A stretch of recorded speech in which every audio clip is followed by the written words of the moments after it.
जय श्री श्याम।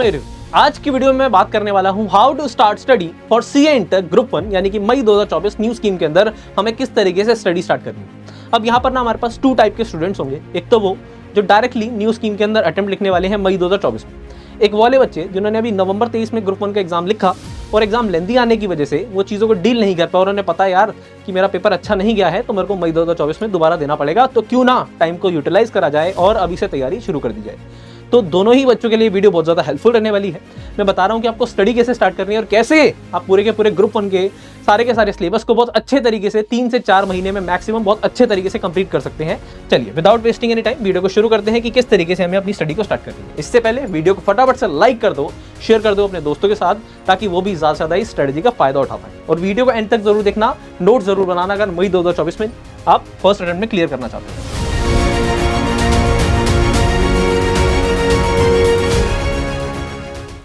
अब ग्रुप 1 के अंदर आपको पता है बेटा, पहले 4 सब्जेक्ट थे, अब 3 सब्जेक्ट हो गए। तो बच्चों को लग रहा है कि चीजें आसान हो गई हैं, बट बेटा यहाँ पर ना चीजें बढ़ गई हैं कहीं ना कहीं।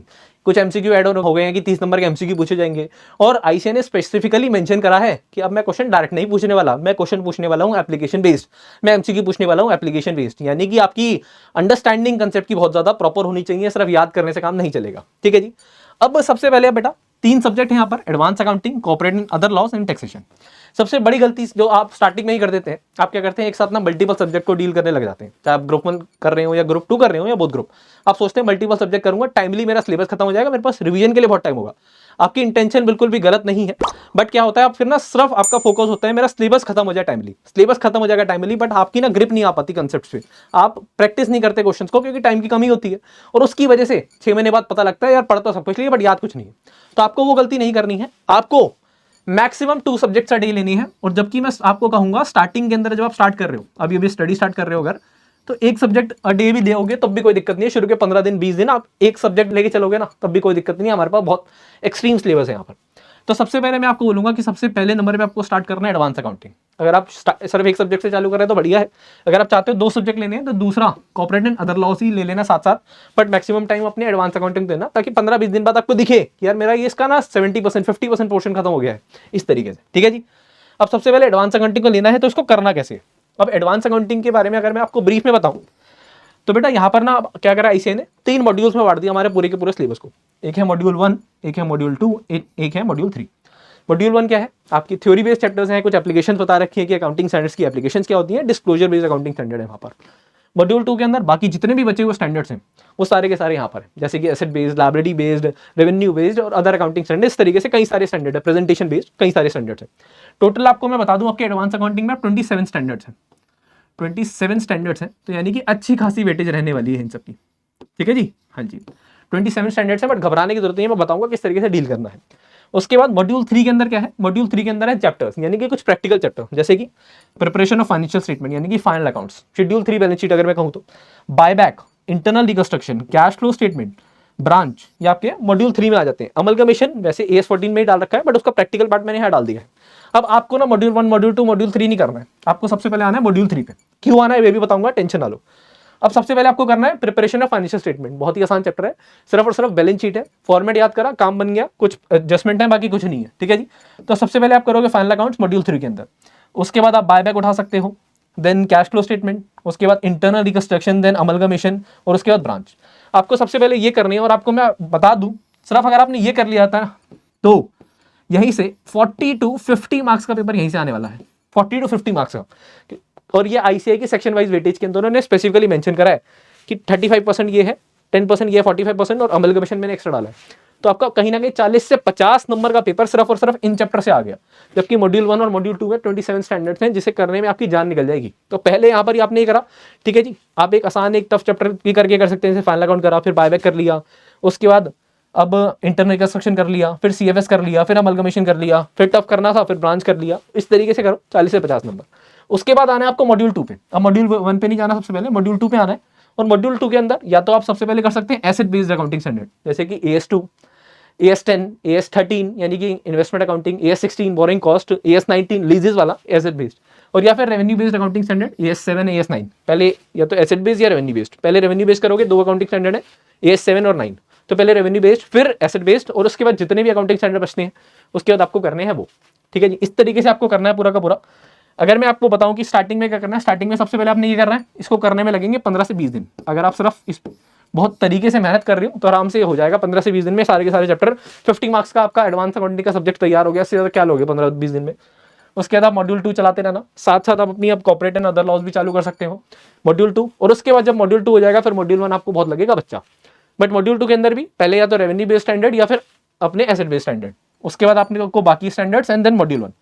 तो इस तरीके से आप अपने एडवांस अकाउंटिंग के सिलेबस को करोगे। अब बात करूं अगर मैं लॉ की, तो लॉ के अंदर बेटा हमारे 3 पार्ट में एक तरह से कॉर्पोरेट लॉज हैं, उसके अलावा LLP है, लिमिटेड लायबिलिटी पार्टनरशिप एक्ट, उसके अलावा अदर लॉज हैं। कॉर्पोरेट लॉज जिसके अंदर 11 चैप्टर हैं वो है 55 मार्क्स की वेटेज, और LLP है आपकी लगभग 15 मार्क्स की वेटेज, और अदर लॉज है 30 मार्क्स की। तो अदर लॉज प्लस LLP बनते हैं 45 मार्क्स, और यहां पर मेरे को करने में ना मेहनत कम लगती है as compared to corporate laws. अगर आपके पास समय है तो आप कॉर्पोरेट लॉ से ही स्टार्ट करेंगे, कोई दिक्कत कोई परेशानी नहीं है, जिसके अंदर chapter 8, 9, 10, 11 is the most important. तो इसको बहुत अच्छे से करना है, बाकी को भी अच्छे से करना है, टाइम है आपके पास। स्टार्टिंग के अंदर आप अगर चैप्टर 1 से उठाओगे, चैप्टर 1 से लेके 7 तक जाओगे, तो आई डोंट थिंक सो 15 दिन से ज्यादा लगने वाले हैं। उसके बाद इसके अंदर 10 दिन, हाँ जी, और ऐसे ही इसके अंदर 8 से 10 दिन। और ये मैं तब बता रहा हूं जब आप साथ में एडवांस अकाउंटिंग चला रहे हैं या फिर टैक्स चला रहे हैं। तो इस तरीके से आपको करना है कॉर्पोरेट अदर लॉ। सबसे पहले एडवांस अकाउंटिंग चालू करा, 15-20 दिन बीत गए, मॉड्यूल 3 हो गया। उसके बाद मैंने क्या करना है, लॉ चालू कर देना है। लॉ के अंदर मैं कॉर्पोरेट लॉ से चालू करूंगा, कोई दिक्कत नहीं है। टाइम कम है तो पहले LLP करो, अदर लॉज करो, फिर कॉर्पोरेट लॉ पे आना। कॉर्पोरेट लॉ के अंदर 8, 9, 10, 11 चैप्टर को ध्यान देना का टाइम कम है। तो अगर आपके पास अभी आप स्टार्ट कर रहे हो तो कोई दिक्कत कोई परेशानी नहीं होने वाली है, ठीक है जी। अभी मैं ये बता रहा हूं कि क्या क्या करना है, फिर मैं बताऊंगा कैसे कैसे करना है, MCQ को, एप्लीकेशंस को कैसे सॉल्व करना है। टैक्सेशन की बात करूं तो उसके अंदर 2 पार्ट हैं, डायरेक्ट टैक्स और GST। पहले डायरेक्ट टैक्स होता था बेटा 60 मार्क्स का, 60% वेटेज होती थी, और GST होता था 40 मार्क्स का। अब क्या हो गया, GST 50% कर दिया है और डायरेक्ट टैक्स कर दिया 50%। डायरेक्ट टैक्स कर तो 50% दिया, बट ये अपने आप में एक बहुत बड़ा पेपर है। तो अगर आपके पास टाइम कम है तो आप पहले GST को उठाना। इस बार का भी अगर आप पेपर देखोगे तो इनकम टैक्स बहुत ज्यादा डिफिकल्ट आया, लेंदी आया पेपर, ट्रिकी क्वेश्चन आए कहीं ना कहीं, ठीक है जी। बट GST बहुत आसान आया, बच्चों का पास अगर जिसको होना है ना, अगर GST अच्छा था तो वो नवंबर 23 के अंदर भी पास हो जाएगा। बट डायरेक्ट टैक्स के अंदर घुमा दिया। तो टाइम कम है तो GST चालू करना, बट अगर टाइम पूरा है तो आप इनकम टैक्स ही चालू करो, आपको मजा आएगा। ये 5 हेड्स को पढ़ने में बहुत ज्यादा मजा आता है आपको, बट इसकी वेटेज थोड़ी सी कम है, ये भी बता दूं। इसके अलावा बाकी चैप्टर्स हैं जैसे आपकी provision of filing of return, advance tax, TDS, TCS and so on, बाकी सारे चैप्टर्स हैं। मतलब उनकी वेटेज और इन 5 हेड्स की वेटेज बराबर है, बट 5 हेड्स जो है उसको करने में बहुत ज्यादा मेहनत लगती है। बट टैक्स समझना है तो वो 5 हेड्स करना सबसे ज्यादा जरूरी है। तो जरूरी है कि 5 हेड्स भी करे जाए। टाइम कम है तो मैंने बता दिया GST। टाइम अगर पूरा है, प्रॉपर है, तो आप डायरेक्ट टैक्स से स्टार्ट करेंगे, इनकम अंडर हेड सैलरी से कर सकते हैं, हाँ जी, आराम से हो जाएगा, कोई दिक्कत नहीं है। अब ये तो आपको समझ आ गया कि क्या। और GST देखो करने में आपको लगेंगे 10 से 15 दिन, अगर आप तरीके से करते हो तो। साथ में एक सब्जेक्ट को लेके लॉ चल रहा होगा या एडवांस अकाउंटिंग, 10 से 15 दिन में GST हो जाएगा। टैक्स में आपको लगेगा टाइम, ठीक है जी। तो इधर से हो गया ये। अब ये तो बता दिया कि सर कैसे कैसे करना है। अब मैंने आपको बता दिया कि एग्जामिनर ने सीधा सीधा बोल दिया कि भाई एप्लीकेशन बेस्ड क्वेश्चन पूछूंगा मैं, एप्लीकेशन बेस्ड क्वेश्चन पूछूंगा, एप्लीकेशन बेस्ड MCQ। तो उसके लिए जरूरी है आपके लिए क्या, सबसे पहले तो कंसेप्ट पे पकड़ो। कंसेप्ट अब ये नहीं चलेगा आपने याद कर लिया काम बन गया, कंसेप्ट पे पकड़ो, बहुत एक एक चीज आपको पता हो, अकाउंटिंग स्टैंडर्ड में क्या लिखा है, क्यों लिखा है, उसकी क्या एप्लीकेशन है, ये जब समझ आएगा तब। अब बच्चे समझते हैं मैंने कंसेप्ट कर लिया, मेरा हो गया 100%, जबकि कंसेप्ट की आपकी वेटेज होगी सिर्फ और सिर्फ एग्जाम में 40%, अगर आपको मई 2024 क्लियर करना है तो। उसके अलावा प्रैक्टिस बहुत ज्यादा जरूरी है। प्रैक्टिस बोले तो आपको ICA मॉड्यूल के क्वेश्चंस, MTP, पास्ट एग्जाम्स, सारे के सारे क्वेश्चंस करने जरूरी हैं। क्योंकि ना वैसे तो हम अभी तक आपको कहते थे कि यार मॉड्यूल कर लो काम हो गया, बट सिर्फ मॉड्यूल से काम नहीं बनने वाला है। इस बार ICAI अच्छे खासे लेवल के क्वेश्चन पूछने वाला है। कुछ पास्ट एग्जाम में ऐसे क्वेश्चन पूछे गए हैं, कुछ एप्लीकेशन बेस्ड ऐसे क्वेश्चन बनते हैं जो उन्होंने भी मॉड्यूल में नहीं डाले हैं, बट वो बनते हैं। तो आपके लिए जरूरी है कि आप उन्हें भी कवर करें। तो आपको सारे के सारे चीजें करनी पड़ेंगी। इसके अलावा अगर आप या तो आप सारे के सारे ये चीजें करिए, past exam, ICAI, MTP, RTP जो भी है, वरना अगर आपके परफेक्ट प्रैक्टिस है तो परफेक्ट प्रैक्टिस के अंदर क्या है, एडवांस अकाउंटिंग की तो मेरे पढ़ी, मैं दिखा देता हूँ। परफेक्ट प्रैक्टिस में क्या है, आपके मॉड्यूल के सारे question, RTP, MTP, past exam, सब कुछ इसी के अंदर आ जाते हैं।